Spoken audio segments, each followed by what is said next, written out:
Salut à tous, je m'appelle Dimitri et dans cette vidéo on se retrouve sur Survie Bois Bushcraft pour la présentation de plats lyophilisés de la marque Mountain House. Ça fait un petit moment que je m'intéresse au domaine de la nourriture, que ce soit rations de survie, plats autochauffants ou nourriture lyophilisée. J'ai déjà testé les rations de survie Énergie 5 et le plat autochauffant boulettes de viande aux pâtes de la marque Atmeals. Donc si ces revues vous intéressent, je vous les mettrai dans la description. Aujourd'hui on va s'attaquer à une nouvelle marque, Mountain House, qui m'a envoyé 3 de leurs repas afin que je puisse vous les présenter. C'est la toute première fois que je teste de la nourriture provenant de cette marque, donc avant de réellement préparer et goûter un plat, laissez-moi vous présenter leurs caractéristiques générales. Avant de goûter un de leurs plats, un petit mot sur la marque. Mountain House est une marque américaine très connue dans le domaine de la nourriture lyophilisée aux États-Unis et au Canada, mais visiblement peu connue en France. La création de la marque se fait durant la guerre du Vietnam. Les militaires américains souhaitaient de la nourriture qui avait un meilleur goût, qui pesait moins lourd et qui se gardait plus longtemps. Oregon Freeze Dry a donc produit pour certaines branches de l'armée, puis vers la fin de la guerre, ces produits sont devenus disponibles pour les particuliers. La filiale Mountain House est donc née en 1968 et est depuis presque 40 ans très utilisée pour de nombreuses expéditions. Certains de leurs produits furent même utilisés par des astronautes pendant le trajet jusqu'à la Lune, selon les recherches que j'ai pu trouver sur leur site. J'ai 3 plats à ma présence, 2 plats principaux ainsi qu'un déjeuner. Les 2 plats principaux sont les macaronis au fromage et le curry de poulet Korma. En ce qui concerne le petit déjeuner, on va être sur des flocons d'avoine à la framboise. Tout d'abord, la majorité des plats qu'on peut trouver chez Mountain House viennent dans ce type de pochette plastique. Certains plats vont être conçus pour 2 personnes. Pour ma part, ceux que j'ai sont conçus uniquement pour une personne. La marque Mountain House propose également de la nourriture stockée dans des boîtes métalliques. Il propose aussi des kits de nourriture qui permettent d'approvisionner une personne en nourriture pour 2 jours, 3 jours, 4, 5 ou 14 jours. Au niveau de la durée de conservation, la nourriture à l'intérieur de ces poches plastiques se conserve 5 ans selon certaines informations et 10 ans selon d'autres, sans que le goût ne change. Au-delà de cette limite, la nourriture sera toujours mangeable, mais le goût risque de varier un peu. De toute manière, les dates limites sont écrites à l'arrière du sac sachet. Pour ces plats-là, par exemple, je vais avoir une durée de conservation de 7 ans. Au niveau du poids, le macaroni au fromage pèse 100 grammes, le curry en fait 108 et les flocons d'avoine en font 112. Donc en ce qui concerne l'encombrement, ça va vraiment être un point positif. Si vous ne pouvez pas vous permettre d'amener avec vous 3 tonnes de nourriture, la nourriture lyophilisée va vraiment être un concept intéressant. Parlons maintenant des rapports nutritionnels et des différents ingrédients pour chaque plat. Penchons-nous tout d'abord sur les macaronis au fromage. On est sur un apport calorique de 527 kcal, soit 2201 kJ. Pour 100 g, on va avoir 31,2 g de lipides, 38,6 g de glucides, 21,4 g de protéines et 1,17 g de sel. En ce qui concerne les ingrédients, on va les retrouver écrits sous différentes langues à l'arrière de la pochette plastique. Pour les macaronis au fromage, le repas est composé à 57% de sauce à base de fromage lyophilisé, qui va contenir du fromage rouge Leicester, du cheddar et de la mozzarella. On va ensuite venir retrouver des macaronis à 43%, et finalement on retrouve de l'oignon, de l'huile végétale, de l'amidon de maïs, du poivre noir et du sel. Prenons maintenant le curry de poulet Korma, apport calorique de 564 kcal, soit 2349 kJ. On va avoir pour l'ensemble du repas 31,4 g de lipides, 32,6 g de glucides, 33,4 g de protéines et un peu moins d'1 g de sel. En ce qui concerne les ingrédients, on va principalement avoir du riz à 24%, du poulet à 14%, des oignons, de la tomate en conserve, de la crème, du yaourt, de la pâte de curry Korma et d'autres nombreuses épices. Finalement, prenons des flocons d'avoine à la framboise. Alors pour tout vous dire, je suis un vrai fan des flocons d'avoine, mais je me demande bien où la marque est allée piocher l'idée de venir rajouter des framboises. Les Américains aiment bien faire toutes sortes de goûts, on va dire originaux. Bon, après j'arrête de juger parce que ça se trouve que c'est délicieux.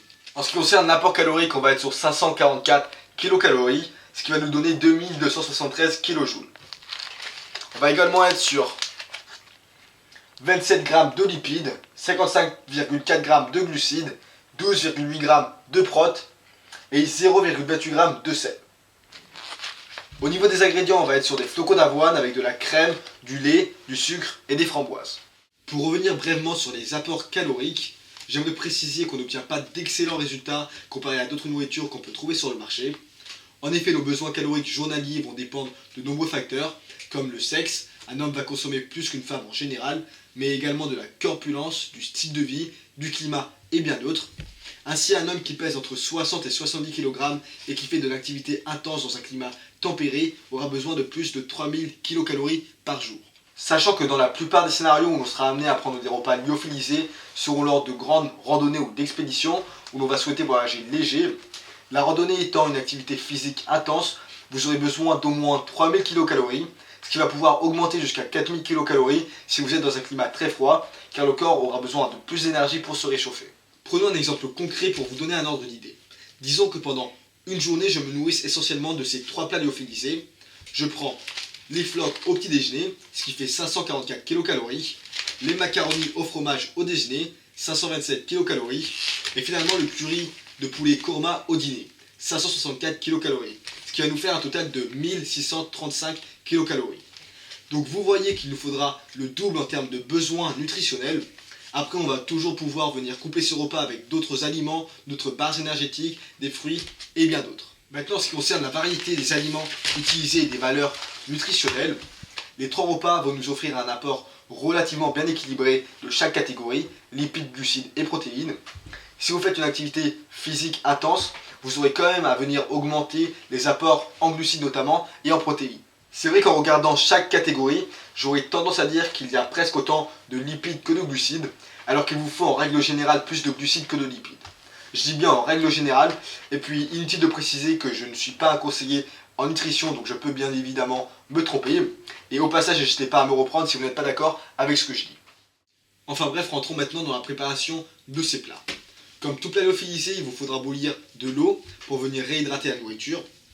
En effet, pour ceux qui ne savent pas, la lyophilisation est un procédé de conservation qui consiste à ôter l'eau d'un produit, d'un corps, d'une substance, en effectuant d'abord une congélation, puis une évaporation sous vide de la glace. Cette technique de lyophilisation présente de nombreux avantages. Bien évidemment, ça va réduire considérablement le poids, mais ça va également augmenter la durée de conservation tout en gardant la forme, l'aspect et la qualité du produit final. Je vais tester aujourd'hui avec vous le curry de poulet korma, et concernant les 2 autres plats, je le testerai durant mes prochaines sorties, au prochain bivouac par exemple. Je vais donc ouvrir la pochette plastique pour voir à quoi ça ressemble à l'intérieur. Il n'y a vraiment rien de compliqué, vous aurez juste à déchirer l'extrémité de la pochette plastique et vous n'aurez besoin d'aucun ustensile. La pochette est ouverte. Comme vous voyez, ça prend la forme d'un sac Ziploc. Je vais vous montrer ça de plus près. On retrouve notre nourriture lyophilisée avec des bouts de poulet, du riz et d'autres ingrédients. En ce qui concerne l'aspect, il n'y a vraiment rien de désagréable. Et je dois vous dire que j'ai été très agréablement surpris par l'odeur qui se dégageait de cette recette. Ça donne vraiment envie d'y goûter. La recette est d'ailleurs indienne au cas où vous ne connaisserez pas le poulet korma. Pour hydrater la nourriture, vous aurez besoin de 350 ml d'eau. La quantité d'eau va dépendre de chaque plat, mais de toute manière les indications sont bien écrites et sont bien précises à l'arrière de la pochette plastique et sont écrites dans de nombreuses langues, donc ça c'est vraiment un aspect très positif. Comme chez moi, je vais utiliser ma bouilloire pour bouillir l'eau bien évidemment, mais si vous êtes dans la nature, vous pouvez faire un feu de camp, vous pouvez utiliser un réchaud à base de gaz, à base d'alcool ou tout simplement un petit réchaud à bois.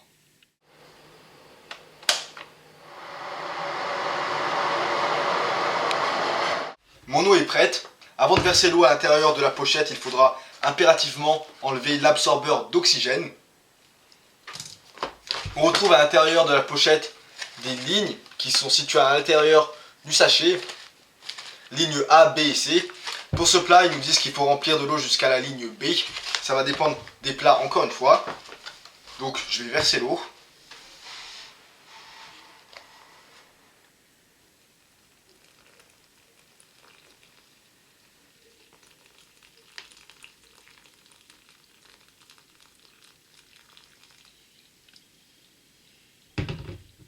Lorsque votre eau est à l'intérieur, il va falloir venir mélanger un petit coup.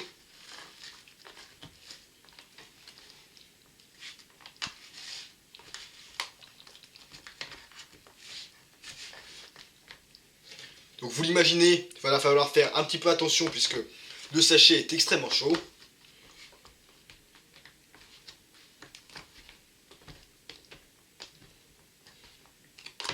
peut-être venir rajouter un peu d'eau. Hop. Lorsque le tout est bien mélangé, il va falloir venir fermer la pochette.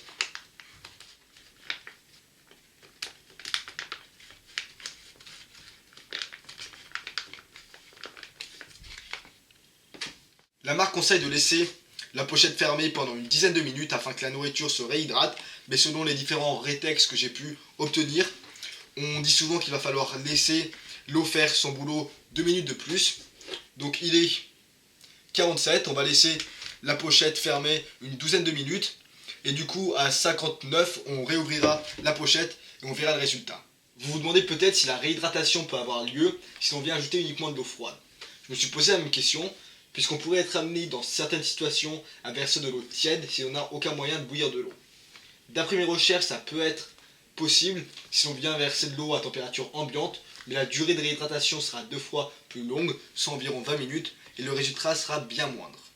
Ça va faire environ 12 minutes que l'eau est à l'intérieur, voyons voir ce que ça donne.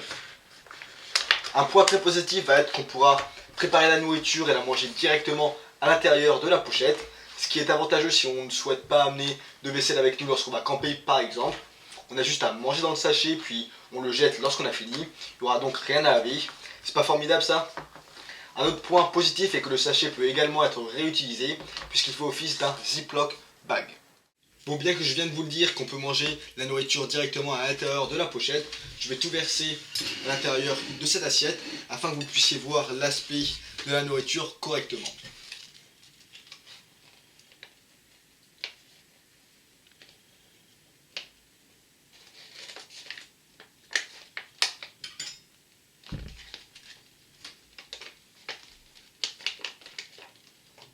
En ce qui concerne l'aspect, je vous laisse juger par vous-même. À première vue, ça paraît un peu liquide, mais rien de désagréable. Et puis c'est normal, c'est logique que ça soit liquide puisqu'on est sur un curry. Au niveau de la quantité de nourriture, ils ont été plutôt généreux avec leurs portions. Par ailleurs, pour ceux qui me suivent lors de mes bivouacs, vous savez que j'aime beaucoup manger. Donc là, ça va être mon dîner. Et je vous dirai à la fin si cette portion m'a suffi. Avant de prendre la première bouchée, on retrouve les bouts de poulet, dissimulés un peu partout, le riz bien évidemment, et les quelques tomates. Donc, allez, moment de suspense, on va voir ce que ça donne.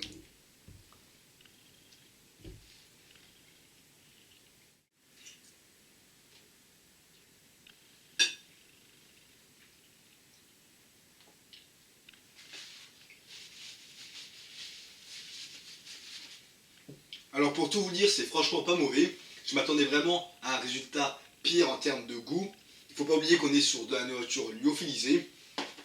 Au niveau de la texture, c'est pour moi un peu trop liquide. J'aurais peut-être pas dû rajouter le surplus d'eau à l'intérieur de la pochette. Sinon au niveau du goût, on retrouve le goût du curry, le goût du poulet et des autres épices. Au niveau de la température, j'ai vraiment rien à redire. Ce plat va nous apporter un petit peu de chaleur. En ce qui me concerne, lorsque je vais camper dans des environnements où il fait froid, je trouve qu'avoir un dîner chaud est une chose indispensable, puisque non seulement ça va venir réchauffer la chaleur corporelle, mais en plus de ça, ça met tout le monde de bonne humeur. Voici une petite prise de vue de près. Alors comme je vous ai dit, au niveau du goût, c'est vraiment pas désagréable. Après, vous connaissez tous mon opinion en ce qui concerne la nourriture industrielle. Je considère que la nourriture toute fraîche qu'on va préparer par nos soins sera dans tous les cas meilleure que n'importe quelle option qu'on va pouvoir trouver sur le marché, que ce soit nourriture lyophilisée, plat auto-chauffant ou ration de survie. Après, comme je viens de vous le dire, c'est vraiment pas désagréable. On va pouvoir manger ça à quelques occasions lorsqu'on n'aura pas le temps ou les moyens de préparer de la nourriture. Mais c'est vrai que pour tout vous dire, honnêtement, je ne mangerai pas ce type de nourriture à tous mes repas. Et lorsqu'il faut les manger, avoir un petit bout de pain à côté rend vraiment la chose plus agréable.